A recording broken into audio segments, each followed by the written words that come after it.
Hello ನಮಸ್ತೆ. ಅನು ಅಡುಗೆ ಮನೆಗೆ ಸ್ವಾಗತ ಸುಸ್ವಾಗತ.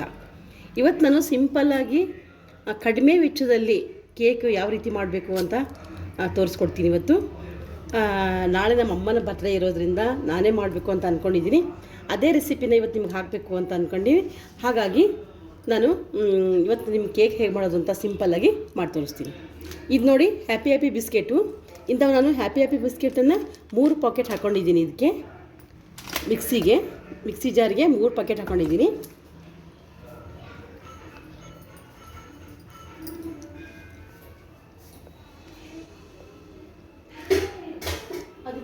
ಅದಕ್ಕೆ ಈಗ ಒಂದು 4 ಸ್ಪೂನ್ ಸಕ್ಕರೆ ಹಾಕ್ತೀನಿ. ಯಾಕಂದರೆ ಇದ್ರೊಳಗೆ ಸ್ವೀಟ್ ಇರುತ್ತಲ್ಲ, ಹಾಗಾಗಿ ಒಂದು 4 ಸ್ಪೂನು ಸಕ್ಕರೆ ಹಾಕ್ಕೊತೀನಿ ನಾನು. ಇದಕ್ಕೆ ಸಾಕಿಷ್ಟು, ಯಾಕಂದರೆ ಇದ್ರೊಳಗೆ ಸ್ವೀಟ್ ಇರುತ್ತೆ, ಅದಕ್ಕೋಸ್ಕರ ಹಾಕ್ಕೊಂಡು ಇದನ್ನು ನುಣ್ಣಗೆ ಪೌಡ್ರ್ ಮಾಡ್ಕೊತೀನಿ. ಇದೇ ಪೌಡ್ರ್ ಮಾಡ್ಕೊಂಡಿದ್ದೀನಿ ನುಣ್ಣಗೆ. ಇದನ್ನು ಒಂದು ಪಾತ್ರೆ ಹಾಕೋತೀನಿ.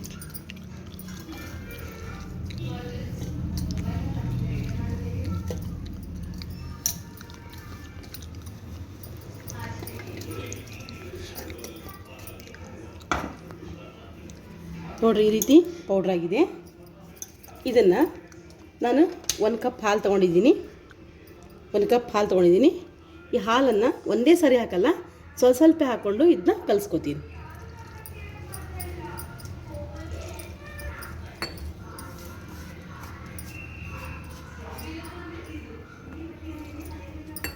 ಇದು ಭಾಳಾಗಿ ನೀರಾಗಿ ಆಗಬಾರ್ದು, ಸ್ವಲ್ಪ ಗಟ್ಟಿ. ಸ್ವಲ್ಪ ದೋಸೆ ಹಿಟ್ಟಿರುತ್ತಲ್ಲ, ದಪ್ಪ ದೋಸೆ ಹಾಕೋಕೆ ಮಾಡ್ತೀವಲ್ಲ ನಾವು, ದೋಸೆ ಹಿಟ್ಟಿನ ಹದಕ್ಕೆ ಇರಬೇಕು. ಹಾಗಾಗಿ ನೋಡಿ, ಗಟ್ಟಿ ಇದೆ ಭಾಳ. ನಾನು ಸ್ವಲ್ಪ ಹಾಲು ಹಾಕ್ತೀನಿ. ಒಂದೇ ಸೈಡಲ್ಲೇ ನಾನು ಅದನ್ನ ಕಲಿಸ್ತೀನಿ. ಇದು ಭಾಳ ಗಟ್ಟಿ ಅನ್ನಿಸ್ತಾ ಇದೆ. ಇನ್ನು ಸ್ವಲ್ಪ ಹಾಲು ಹಾಕ್ತೀನಿ.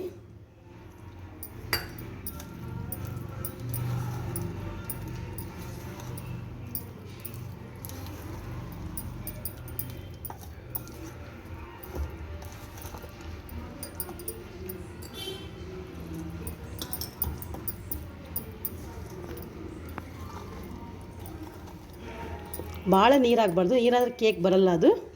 ಹಾಗಾಗಿ ನೀರನ್ನೂ ಅಲ್ಲ, ಸ್ವಲ್ಪ ಗಟ್ಟಿನೂ ಅಲ್ಲ, ಆ ಕನ್ಸಿಸ್ಟೊಳಗೆ ನಾವು ಕಲಿಸ್ಕೋಬೇಕು.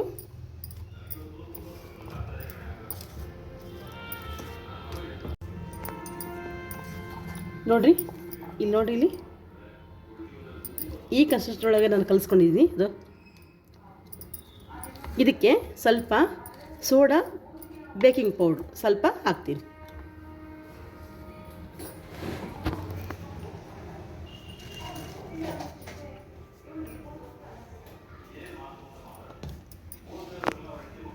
ಸ್ವಲ್ಪ ಸೋಡಾ ಹಾಕ್ತೀನಿ, ಸ್ವಲ್ಪ ಬೇಕಿಂಗ್ ಪೌಡ್ರ್.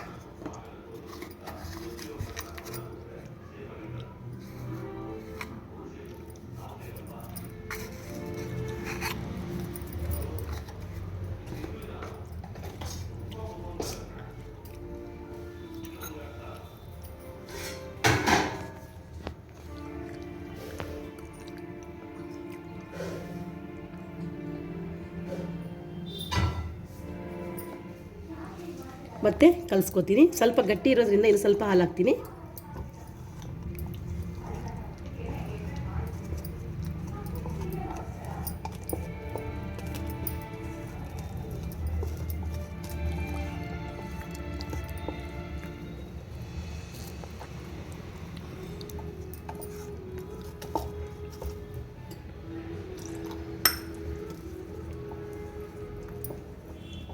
ಈಗ ನೋಡಿರಿ, ಕರೆಕ್ಟ್ ಇದರೊಳಗೆ ಮೆಜರ್ಮೆಂಟಲ್ಲಿ ಬರುತ್ತೆ ಇದು.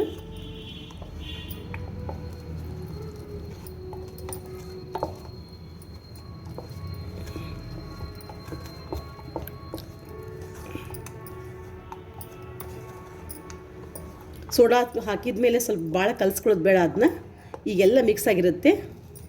ಈಗ ಇದಕ್ಕೆ ನಾನು ಸ್ವಲ್ಪ ಎಣ್ಣೆ ಸವರ್ಕೋತೀನಿ, ಅಥವಾ ತುಪ್ಪ ಅಥವಾ ಎಣ್ಣೆನ ಸವರ್ಕೋತೀನಿ. ಇದಕ್ಕೆ ನಾನು ಎಣ್ಣೆ ಸವರ್ಕೊತಾ ಇದ್ದೀನಿ. ಪೇಪರ್ ಇದ್ದರೆ ನೀವು ಪೇಪರಲ್ಲಿ ಹಾಕ್ಕೊಳ್ಳಿ, ಇಲ್ಲ ಅಂತಂದರೆ ಎಣ್ಣೆ ಸವರ್ಕೊಂಡು ಪಾತ್ರೆಗೆ, ನೀವು ಯಾವ ಪಾತ್ರೆಗೆ ಕೇಕ್ ಮಾಡ್ಕೊತೀರಲ್ಲ ಆ ಪಾತ್ರೆಗೆ ಎಣ್ಣೆ ಸವರ್ಕೊಂಡು ಸ್ವಲ್ಪ ಮೈದಾ ಹಿಟ್ಟನ್ನು, ಒಂದು 2 ಸ್ಪೂನ್ ಮೈದಾ ಹಿಟ್ಟನ್ನು ಇದಕ್ಕೆ ಹಾಕಿಬಿಡಿ.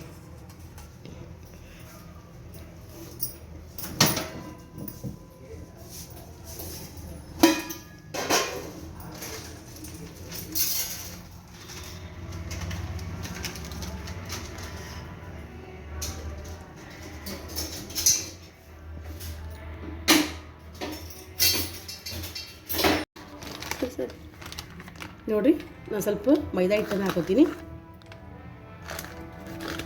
ಹಾಕ್ಕೊಂಡು ಎಲ್ಲ ಕಡೆಯೂ ಸವರ್ಕೋತೀನಿ. ಇದನ್ನು ಹೀಗೆ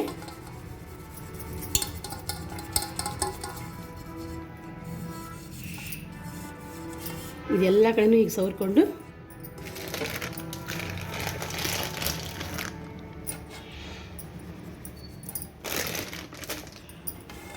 ಈ ರೀತಿ ಎಲ್ಲ ಕಡೆಯೂ ಸವರ್ಕೋತೀನಿ.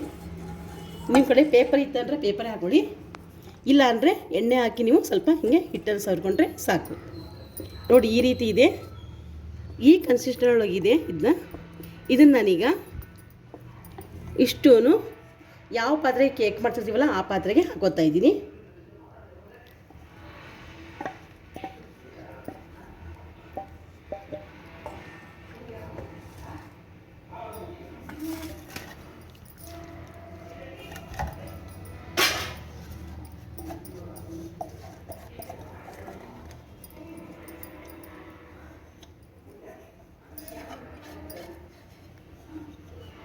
ನೋಡಿ, ಈ ರೀತಿಯಾಗಿ ಹಾಕ್ಕೊಂಡಿದ್ದೀನಿ.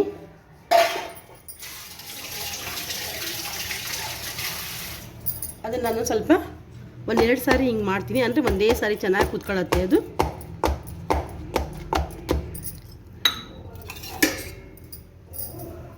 ಇದಕ್ಕೆ ಡೆಕೋರೇಟ್ ಮಾಡ್ಕೋತೀನಿ. ಟುಟಿ ಫ್ರುಟಿ ಇತ್ತು ಅಂದರೆ ನೀವು ಮನೆಯಲ್ಲಿ ಅಥವಾ ಅದನ್ನೇ ಟುಟಿ ಫ್ರುಟಿನೇ ಹಾಕ್ಕೊಳ್ಳಿ.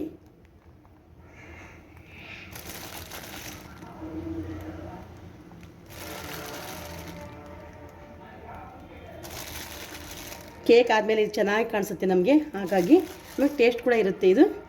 ಇದನ್ನು ನಾನು ಅಲಂಕಾರವಾಗಿ ಯೂಸ್ ಮಾಡ್ತಾ ಇದ್ದೀನಿ. ಅದ್ರ ಜೊತೆಗೆ ಸ್ವಲ್ಪ ಚೆರ್ರಿ ಇದೆ ನಮ್ಮ ಮನೆಯಲ್ಲಿ, ಚೆರ್ರಿನೂ ಕೂಡ ನಾನು ಅದಕ್ಕೆ ಇಡ್ತೀನಿ.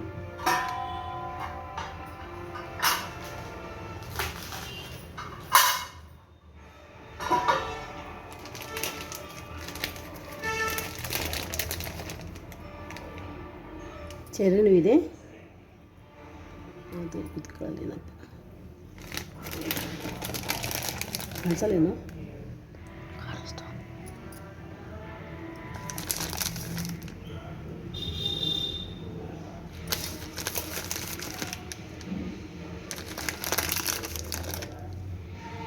ಕೇಕ್ ಆದಮೇಲೆ ನಮಗೆ ಭಾಳ ಸುಂದರವಾಗಿ ಬರುತ್ತೆ. ಇದು ಒಂದು ಸರಿ ರೆಸಿಪಿಯನ್ನು ನೀವು ಮನೆಯಲ್ಲಿ ಮಾಡಿ ನೀವು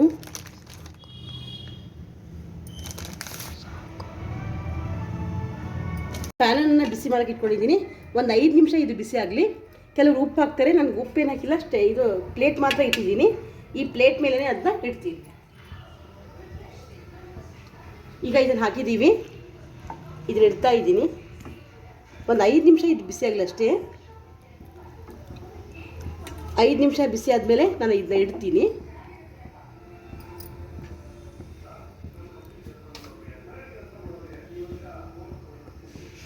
ನೋಡಿ, 5 ನಿಮಿಷ ಬಿಸಿ ಆಗಿದೆ. ಇದನ್ನೇ ಇಡ್ತಾ ಇದ್ದೀನಿ. ಒಂದು 20-25 ನಿಮಿಷ ಇಟ್ಟರೆ ಸಾಕು, ಕೇಕ್ ಆಗಿರುತ್ತೆ. ಮೇಲೆ ಮುಚ್ತೀನಿ.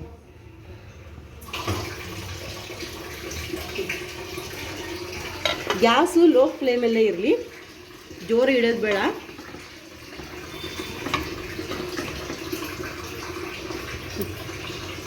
ನಾನು ಗ್ಯಾಸನ್ನು ಸಣ್ಣಗೆ ಇಡ್ತೀನಿ.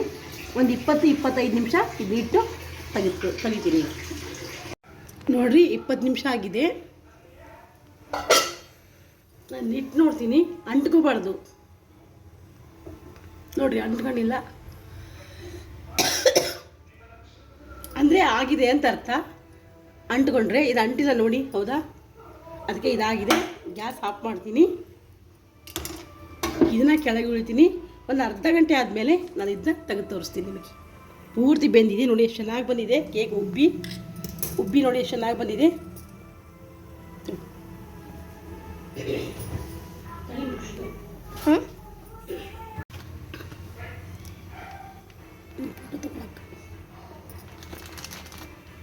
ಫೋಟೋ ತಗೊಳಕ್ಕೆ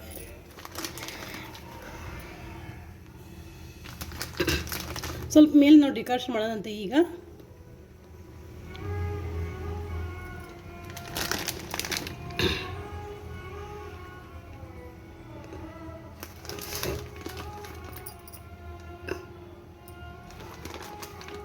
ನೋಡಿ ಉಬ್ಬಿ ಬಂದಿದೆ ನೋಡಿರಿ ನಮಗೆ ಕೇಕ್ ಎಷ್ಟು ಚೆನ್ನಾಗಿ ಬಂದಿದೆ.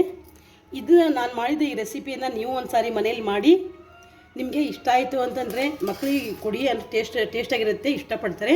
ನಿಮಗೆ ಇದು ಮಾಡೋಕ್ಕೆ ಇಷ್ಟ ಆಯಿತು ಅಂದರೆ, ಸರಳವಾಗಿ ಅನಿಸಿತ್ತು ಅಂತಂದರೆ ಲೈಕ್ ಮಾಡಿರಿ, ಶೇರ್ ಮಾಡಿರಿ, ಸಬ್ಸ್ಕ್ರೈಬ್ ಆಗಿ. Thank you.